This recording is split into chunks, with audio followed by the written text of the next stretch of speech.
और अगर आपने अभी तक हमारा चैनल सब्सक्राइब नहीं किया तो फौरन सब्सक्राइब कीजिए, साथ ही बेल आइकॉन पर क्लिक करें ताकि मजीद आने वाली वीडियो है वो आपको वक्त पर मिलती रहें। जी दोस्तों, आसिफ खान एक नए व्लॉग के साथ आपकी खिदमत में हाजिर है। मेहरबानी करके आप वीडियो शेयर करेंगे और चैनल सब्सक्राइब भी करेंगे। दोस्तों, सुप्रीम कोर्ट की फुल कोर्ट ने चीफ जस्टिस काजी फायज ईसा साहब की सरबराही में एक फैसला दिया। कल supreme court practice and procedure bill, मुख्तलिफ लोग, मुख्तलिफ एंकर, मुख्तलिफ दानश्वर, मुख्तलिफ कानूनदान इसके ऊपर, इसके छोटे छोटे इनफरादी पहलुओं पर बात कर रहे हैं। लेकिन जो असल इसका पॉइंट है, इसकी जो मेख है, जो इसकी असल ताकत है, उस पे कोई बात नहीं कर रहा। और असल ताकत क्या है? असल ताकत है कि ये सियासी फैसला है और चीफ ऑफ आर्मी स्टाफ और इस्टेब्लिशमेंट और नामालूम लोगों, ताकतवर मालिकों की ताकत को बिला शिरकत गैर मजबूत करना और उनके अख्तियारात को चैलेंज ना कर सकना। अब इसकी वजाहत करने के लिए मुझे 2-3 मिसालें और देना पड़ेंगी। बुनियादी तौर पे सबसे पहले आपको किसी भी मुल्क के अख्तियारात की तकसीम का ट्री जो है उसको दिमाग में याद रखना पड़ेगा। तो ट्री कैसे होता है? सदर सबसे बड़ा, उसके अख्तियारात, फिर वजीर आजम के अख्तियारात, फिर वज़रा के अख्तियारात, फिर वज़रा के बाद उनके सेक्रेटरीज के अख्तियारात।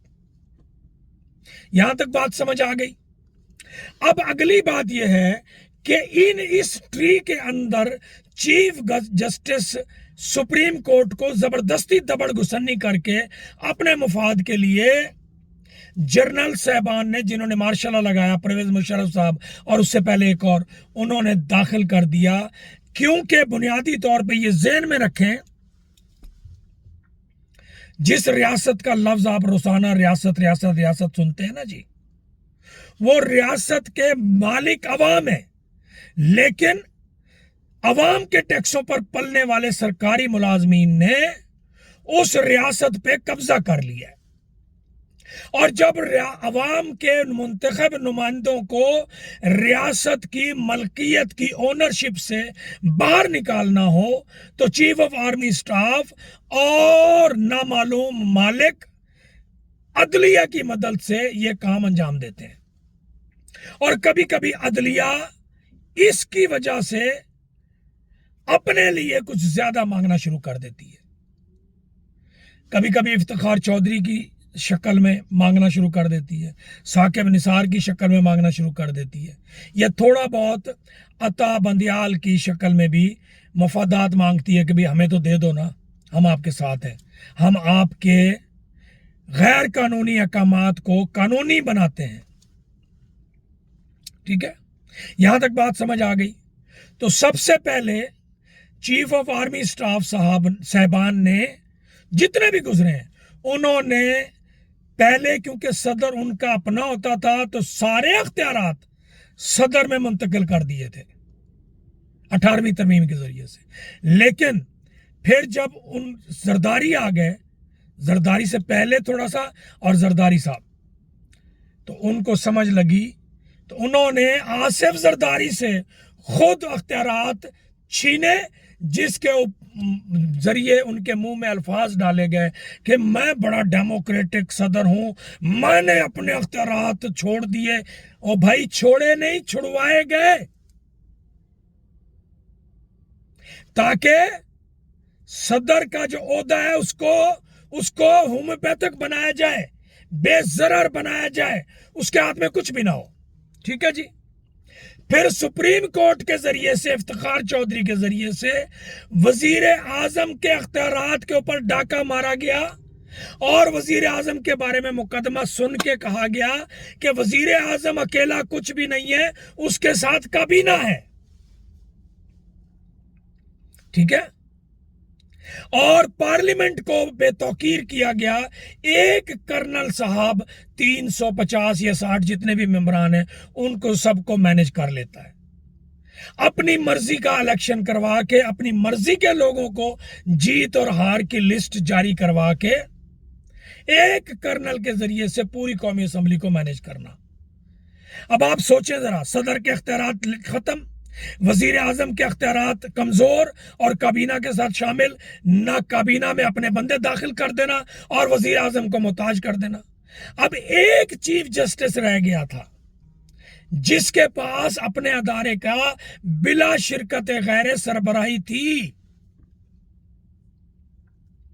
اس بلا شرکت غیر سربراہی کو بھی کل کے فیصلے کے ذریعے قبرستان میں دفن کر دیا گیا۔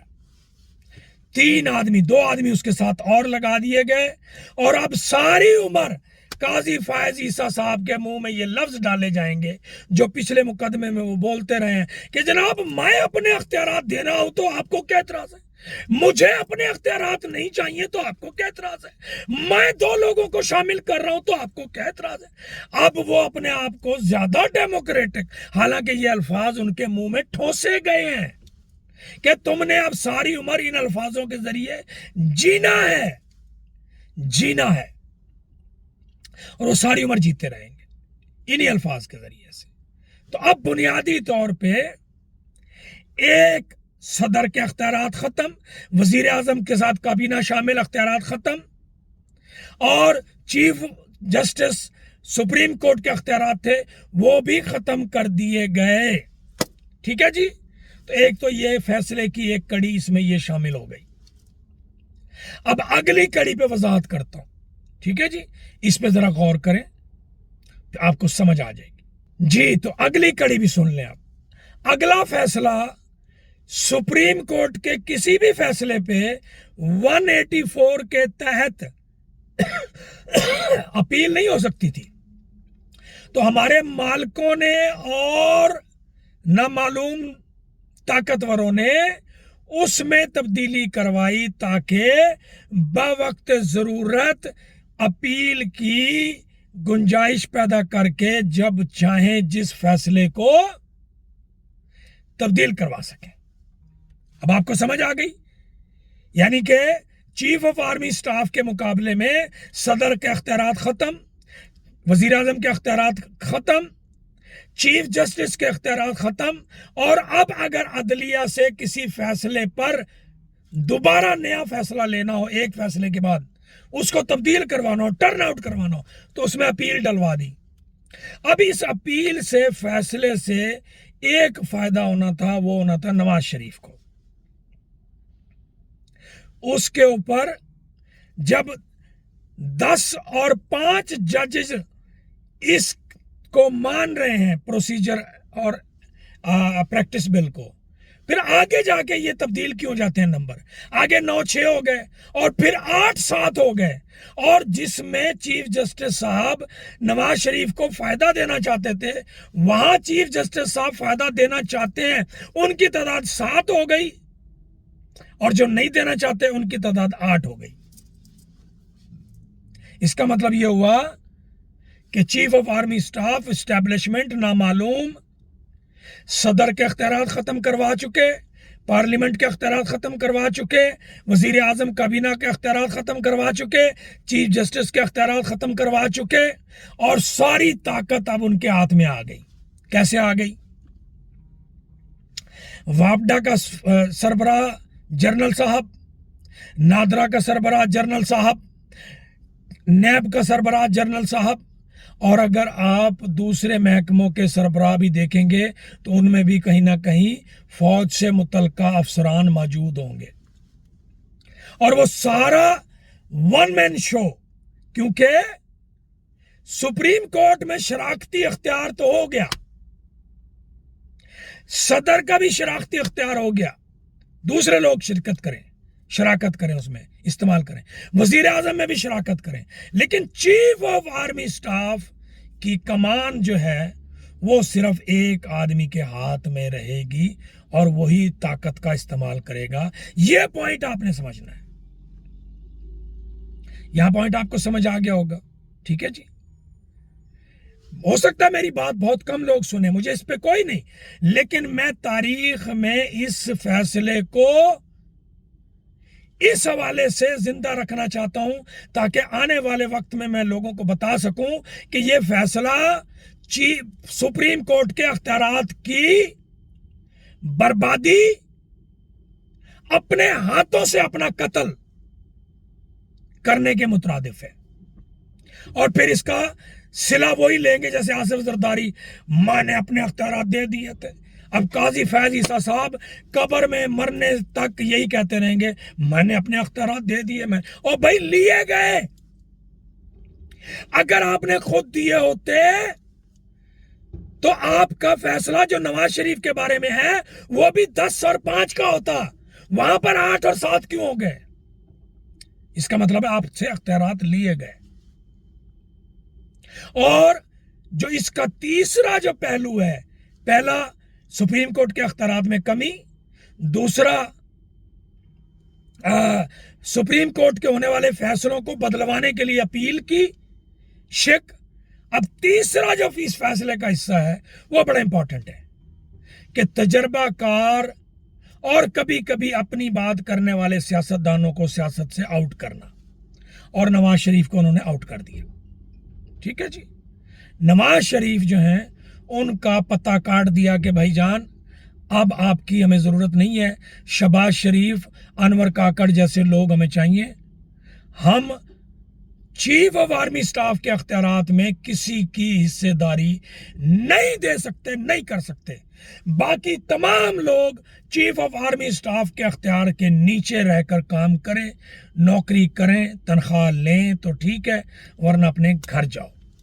ठीक है जी, ये है वो बुनियादी चीज। अब आपको समझ आ गई होगी कि ये प्योर सियासी फैसला है। चीफ ऑफ आर्मी स्टाफ के अख्तियारात को बिला शिरकत गैरे ताकतवर करना, मुख्तियार कुल करना, अक्ल कुल करना, और बाकी सब लोगों को उनके पांव में नीचे बिठाना, इसके अलावा और कुछ भी नहीं है। ठीक है, लेकिन चीफ ऑफ आर्मी स्टाफ साहब का हम एहतराम करते हैं। मैंने सिर्फ इसके अंदर की जो under the table behind the wall चीजें हैं वो रीड करके आपके गोश गुजार की हैं। मेरा मकसद वो परेशानी करना नहीं है। ठीक है जी, और ये आप भी समझ रहे होंगे कि इसकी वजाहत क्यों करना पड़ रही है। ठीक है, अल्लाह आपको खुश रखे। वीडियो शेयर करें, चैनल सब्सक्राइब करें, अपना ख्याल रखें। बहुत सारी मोहब्बतें। अल्लाह इंशाल्लाह फिर अगली वीडियो में आपसे बात होगी। अल्लाह हाफिज।